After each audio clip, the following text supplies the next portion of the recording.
Beloved in our Lord Jesus Christ, I absolutely love the way that Boaz and his workers greet one another. It shows their integrity, it shows their allegiance to the Lord. This is it. The Lord be with you. And then they answered, and also with you. Come, let us pray. Lord, it is good to hear how these people, even in the workplace, gave honor to you.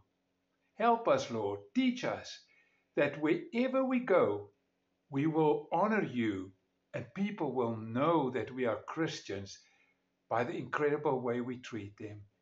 In Jesus' name, amen.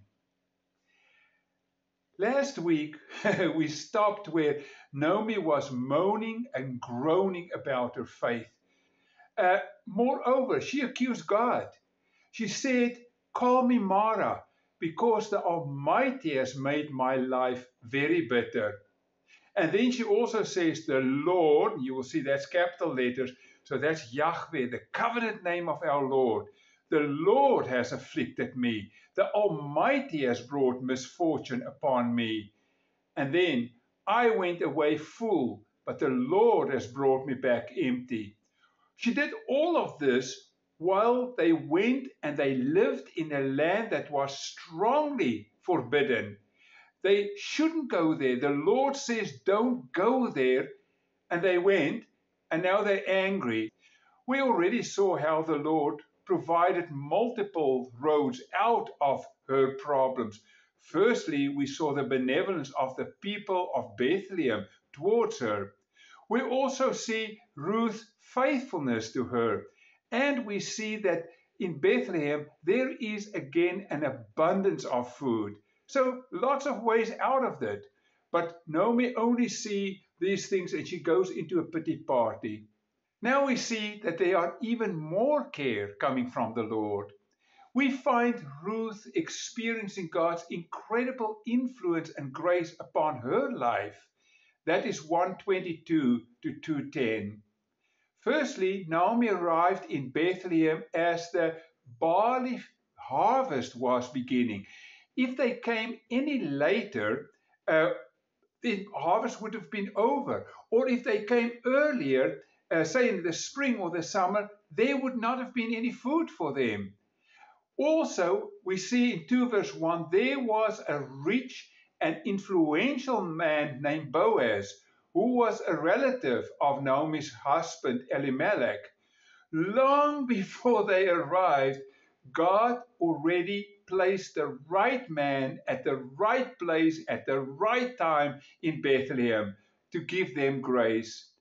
And Ruth the Moabite said to Naomi, "Let me go to the fields and pick up leftover grain." She could have joined Naomi in her pity party and sit at home doing nothing.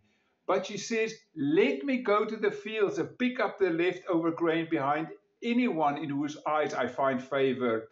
And then Naomi said to her, "Go ahead, my daughter." So she went out, entered the field, and began to glean behind the harvest. The harvesters said about her, "She came into the field and has remained here from morning till now, except for a short rest in the shelter." So she's going, she's a busy worker, and she goes and she gets all of these things for her mother-in-law to share with. As it turns out, says the next verse, as it turned out, or as it happened, she was working in a field belonging to Boaz, who was from the clan of Elimelech. How often do we perceive things as just happening when it comes really from the Lord? The Lord is not quiet. God orchestrates our lives behind the scenes. We just have to watch and see. And then, just then, Boaz arrived. He could have come at any old time and not find her there, but as she was starting to take the harvest, just then Boaz arrived from Bethlehem and he greeted the harvesters. "The Lord be with you. The Lord bless you," they answered.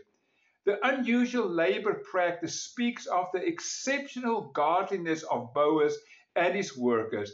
God's timing, God's place is impeccable. And God makes Boaz see Ruth and soften his heart. Boaz asked the overseers of his harvesters, "Who does that young woman belong to?" The overseer replied, "Oh, she is the Moabite who came back from Moab with Naomi." She said, "Please let me glean and gather among the sheaves behind the harvesters." And then, in God's incredible provision, through Boaz, he gives Ruth safety. Boaz said to Ruth, "My daughter, listen to me. Don't go and glean another field, and don't go away from here. Stay here with the women who work for me. Watch the field where the men are harvesting and follow along after the women. I've told the men not to lay a hand on you, so not molest you, not chase you away, leave you alone. And wherever you are thirsty, go and get a drink from the water jars the men have filled." And then God is extremely gracious. But it's always good to remain humble. God blesses the humble. Because we hear here, Ruth fell to his feet and thanked him warmly. "What have I done to deserve such kindness?" she said. "I'm only a foreigner." Ruth remained very mindful that she is an alien and as such must conduct herself humbly. She acknowledged the grace of Boaz. And yes, kindness always pays. "Yes, I know," Boaz says, "but I also know about everything you have done for your mother-in-law since the death of your husband. I've heard how you left your father and mother and your own land to live here amongst complete strangers. May the Lord, the God of Israel, under whose wings you have come to take refuge, reward you fully for what you have done." "I hope I continue to please you, sir," she replied. "You have comforted me by speaking so kindly to me, even though I am not one of your workers." And then, at mealtime, Boaz called her, "Come here and help yourself to some food. You can dip your bread in the sour wine." So she ate with the harvesters, and Boaz gave her some roasted grain to eat. She ate all she wanted and still had some left over. You know, this is a wonderful story, wonderful message for us. And yet, we also have to look and see how incredibly beautiful the Bible is, how incredible, beautiful literature it has. Here, in the second chapter of Ruth, we find a pattern of interrelated dialogues. Firstly, between Ruth and Naomi, then Boaz and the reapers, then Boaz and Ruth, and then it goes back to Boaz and the reapers and Ruth and Naomi. Do you see how it works? The first dialogue is between Ruth and Naomi. The very last one is between Ruth and Naomi. The second one is between Boaz and the reapers. The second last one is between Boaz and the reapers.